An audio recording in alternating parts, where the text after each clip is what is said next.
கர்த்தருக்கு நன்றி சொல்லுவோம், கர்த்தரை சார்ந்து கொள்வோம், கர்த்தரோடு கூட உடன்படிக்கை பண்ணுவோம். அதான் உடன்படிக்கை என்பது ஞானஸ்நானம். உடன்படிக்கை பண்ணுவோம், கர்த்தரை பற்றி கொள்வோம், கர்த்தரை பணிந்து கொள்வோம், கர்த்தரை தொழுது கொள்வோம். கர்த்தர் நம்மை ஆசீர்வதிப்பாராக.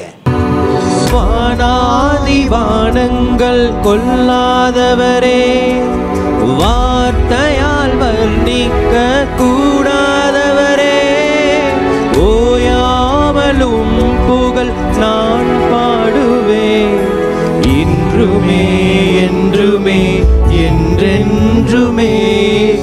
வானாதி வானங்கள் கொள்ளாதவரே, வார்த்தையால் வர்ணிக்க கூடாதவரே, ஓயாமலும் புகழ் நான் பாடுவேன், இன்றுமே என்றுமே என்றென்றுமே. ஹல்லேலூயா ஹல்லேலூயா ஆமென். ஹல்லேலூயா ஹல்லேலூயா ஆமென். ஹல்லேலூயா ஹல்லேலூயா ஆமென்.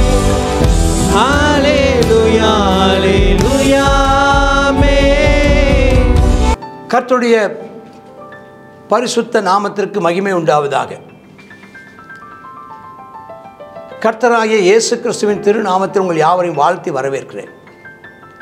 ஏசாயா 27 இது கடைசி கால சம்பவங்களை குறித்ததான தீர்க்க தரிசனம். அக்காலத்திலே இனி வரப்போகிறது கடைசி கால சம்பவங்கள். கர்த்தர் லிவியாதான் என்னும் நீண்ட பாம்பை, லிவியாதான் என்னும் கோணலான சர்ப்பத்தையே கடிதும் பெரிதும் பலத்ததுமான தமது பட்டயத்தால் தண்டிப்பார். சமுத்திரத்தில் இருக்கிற வலு சர்ப்பத்தை கொன்று போடுவார். இது பழைய சர்ப்பம். இது பிசாசை குறிக்கும். இது அந்த எதை குறிக்கிறது என்றால், அந்த காலத்தில் இருந்ததான அசீரியா, பாபிலோன், அந்த எகிப்து, அசீரியா, பாபிலோன், இந்த தேசங்களை குறித்தும் சொல்லப்பட்டிருக்கிறது. கடைசி நாளில் எழும்புகிறதான அந்தி கிறிஸ்துவை குறித்தும், கள்ளத்தீர்க்கதரிசியை குறித்தும், மிருகத்தை குறித்தும் சொல்லப்பட்டிருக்கிறது. வலு சர்ப்பம். அந்த வெளிப்படுத்தின விசேஷம் 12ஆம் அதிகாரத்தில் ஸ்திரீக்கு விரோதமாக எழும்பி அந்த குழந்தையை, ஆண் குழந்தையை பட்சிக்க எழுந்ததான அந்த வலு சர்ப்பம். வெளிப்படுத்தின விசேஷம் 20ஆம் அதிகாரத்தில் அவன் கட்டப்பட்டதான அந்த வலு சர்ப்பம். இப்போ பாடுறாங்க, அந்த காலத்தில் நல்ல திராட்சை தரும் திராட்சை தோட்டம் உண்டாயிருக்கு. அதுதான் திருச்சபையின் காலம், நம்ம இருக்கிற காலம். அதை குறித்து பாடுங்க. அந்த திருச்சபையை ஆண்டவர் காப்பாற்றுவாராம், அடிக்கடி தண்ணீர் பாய்ச்சுவாராம், பரிசுத்தாவின் அபிஷேகப்படுத்துவாராம், ஒருவரும் அதை சேதப்படுத்தாபடி இரவும் பகலும் காத்துக்கொள்வாராம் திருச்சபையை. உக்கிரன் இடத்துல இல்லை, முச்செடியும் நெருஞ்சிலையும் எனக்கு விரோதமாக யுத்தத்தில் கொண்டு வரும் யார்? நான் அவைகள் மேல் வந்து அவரை ஏகமாய் கொளுத்திடுவேன். கர்த்தர் நமக்காக பயங்கர பராக்கிரமசாலியாக எழுப்புகிறார். நீ அவரோடு கூட யுத்தம் பண்ண முடியாட்ட எந்த ஜாதியாக இருந்தாலும் இப்போ வந்து அவனுடைய தேவனுடைய பலனை பற்றி கொண்டு அவரோட ஒப்புரவானான்னா அவர்களும் நினைச்சப்படுவாங்க, ஆசீர்வதிக்கப்படுவாங்க. யாக்கோபு வேர் பற்றுவான், யாக்கோபு பூத்து காய்த்து உலகத்தை பலனால் நிரப்பப்படும் காலங்கள் வரும். அப்போ ஆண்டவரோடு கூட நம்ம ஒப்புரவாயிடுவோம். போராடி பார்த்து இனி நான் தேவனை விட்டு எங்கே ஓடுவதுன்னு சொல்லி கர்த்தருக்கு தன்னை ஒப்பு கொடுத்து வருகிற காலத்தை நம்ம பார்க்குறோம். அடுத்து தேவன் இஸ்ரவேலை அனுப்பிவிடுவார்.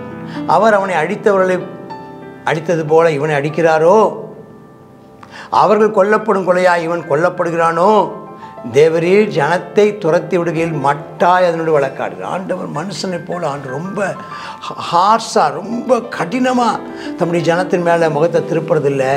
அவர்கள் மேலே கொஞ்சம் அந்த நியாய தீர்ப்பிலேயும் இரக்கத்தை காமிக்கிற தேவன். கொன்றல் காற்றடிக்கிற நாளிலே அவர் தம்முடைய கடுங்காற்றினால் அதை விலக்கி விடுகிறார். பயங்கரமான யுத்தம் வரும்போது இன்னொரு அந்த இரக்கம் என்றதான காற்றினால, கிருபை என்ற காற்றினாலே பாதுகாக்கிறார்.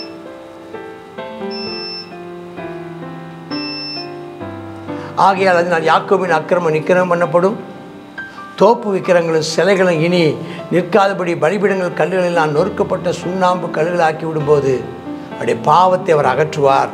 ஆமென். நம்ம கர்த்தர் மன்னிப்பார். நம்ம என்ன செய்யணும்? விசுவாசிக்கணும். அந்த மன்னிப்பை ஏற்றுக்கொள்ளணும். நமக்கு ஆசீர்வாதமாக இருக்கும். கன்றுக்குட்டிகள் மேயுமா, தலைகளை தின்னுமா, கொப்புகள் ஒடிந்து போகுமா, ஸ்திரீகள் வந்து கொளுத்தி விடுவார்களாம். அது உணர்வுள்ள ஜனம் அல்ல. ஆக அதை உண்டாக்கினவர் அதற்கு இறங்காமலும் அதை உருவாக்கினவருக்கு கிருபை செய்யாமலும் இருப்பாராம். தேவன் அதை அவர் விலகி போகிற ஜனங்களை கர்த்தர் கடிந்து கொள்கிறார். கடிந்து கொள்வது எதற்காக? அவர்களை சிட்சிப்பதும் தண்டிப்பதும் எதற்காக? மறுபடி தன்னோடு கூட வந்து இணக்கமாவதற்காகத்தானே தவிர அவர்களை தன்னை விட்டு அகற்றி விடுவதற்காக அல்ல. 12ஆம் வசனத்தில் அக்காலத்திலே, அது எதை குறிக்குதுன்னா வரப்போகிற காலம். ஆற்றங்கரையின் விளைவு தொடங்கி எகிப்தின் நதி வரைக்கும் ஆண்டவர் போர் அடிப்பார், யுத்தம் பண்ணுவார். இஸ்ரவேல் புத்திரரை நீங்கள் ஒவ்வொருவராய் சேர்க்கப்படும். எல்லா இடத்துலேருந்து கர்த்தர் சேர்ப்பாராம்.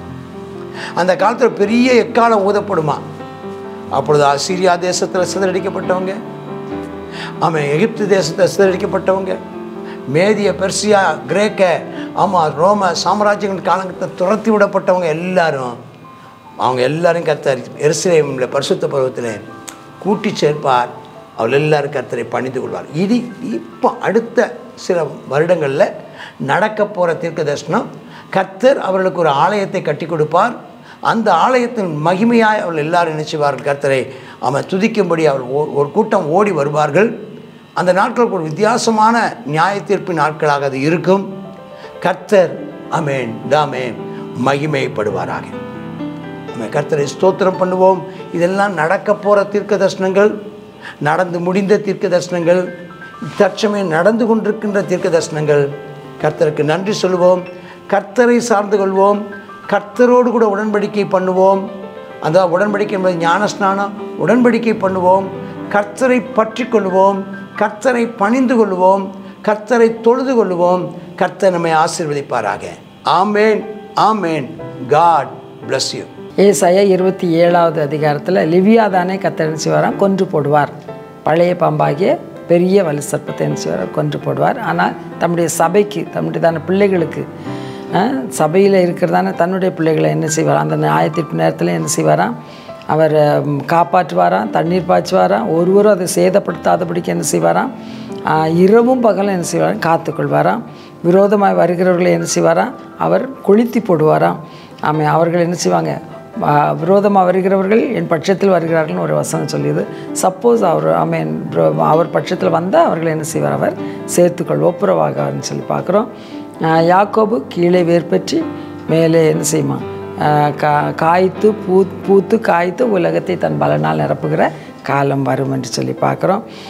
அக்காலத்தில் என்ன செய்யப்படுமா? எக்காலம் ஊதப்படும் போது என்ன இஸ்ரவேல் ஜனங்கள் எல்லாரும் என்ன செய்வாராம்? கர்த்தர் என்ன செய்வாராம்? ஒரே இடத்துல சேர்த்துக்கொள்வாராம். இன்றைக்கி நம்ம அவருடைய தானே ரகசிய வருகைக்கு என்ன செய்கிறோம்? நம்ம காத்து கொண்டிருக்கிறோம். இமைப்பொழுதில் நம்ம என்ன செய்வோம்? மறுரூபமாகவும் நம்ம எல்லாத்தையும் கர்த்தர் என்ன செய்ய போகிறார்? மத்திய ஆகாயத்தில் எடுத்துக்கொள்ள போகிறார். இவ்விதமாக அவரோடு கூட நம்ம என்ன செய்ய போகிறோம்? நம்ம வாழ போகிறோம். இந்த காரியம் அவருடைய சத்தத்தை கேட்கத்தக்கதாக அவருக்கு பிரியமாய் நடந்து அவருடைய சித்தம் செய்ய கர்த்தர் நமக்கு கிருபை தரும்படியாக ஜெபம் பண்ணுவோம். அப்பா, உம்முடைய கிருபைக்கு காத்திருக்கிறோம். இயேசுவே, நீர் உம்முடைய சபையை நீர் பாதுகாத்துக் கொள்கிறவர், நீர் காப்பாற்றுகிறவர், நீர் தண்ணீர் பாய்ச்சுகிறவர்.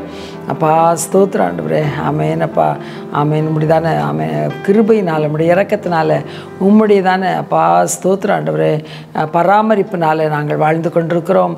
கர்த்தாவே, நாங்கள் ஆமேன் அப்பா பூத்து காய்த்து அப்பா கீழே வேர்பற்றி அப்பா கனி கொடுத்து ஆமேன் அப்பா உமக்கு உம்முடைய நாமத்துக்கு பலன் தருகிறவர்களாய் காணப்பட நீர் எங்களுக்கு கிருபை தர வேண்டுமாய் ஜெபிக்கிறோம். கர்த்தாவே ஸ்தோத்திரம். இந்த நாள் நம்முடையதான எக்கால சத்தத்தை நாங்கள் கேட்கவும் ஆமேன். கர்த்தராகிய இயேசுவே வாரும் என்று சொல்லி உம்மை எதிர்கொண்டு வரவும் தேவனே எங்களை தகுதிப்படுத்தும், எங்களை ஆயத்தப்படுத்தும். நாங்கள் ஆயத்தமாக இருக்கிறோம் அப்பா. இன்னும் பரிசுத்தப்படுத்துங்க. இன்னும் அநேக ஜனங்கள், இது அறியாத இருக்கிற ஜனங்களும் கர்த்தாவே ஒருவரும் கெட்டுப்போக சித்தமில்லாத எங்கள் நல்ல தெய்வம், அவர்களை நீ ரட்சிக்க வேண்டும் என்று ஜெபிக்கிறோம். அவர்களுடைய கண்களை நீ திறக்க வேண்டுமாய் ஜெபிக்கிறோம். இயேசுவின் நாமத்தில் ஜெபிக்கிறோம் எங்கள் நல்ல பிதாவே. ஆமேன், ஆமேன்.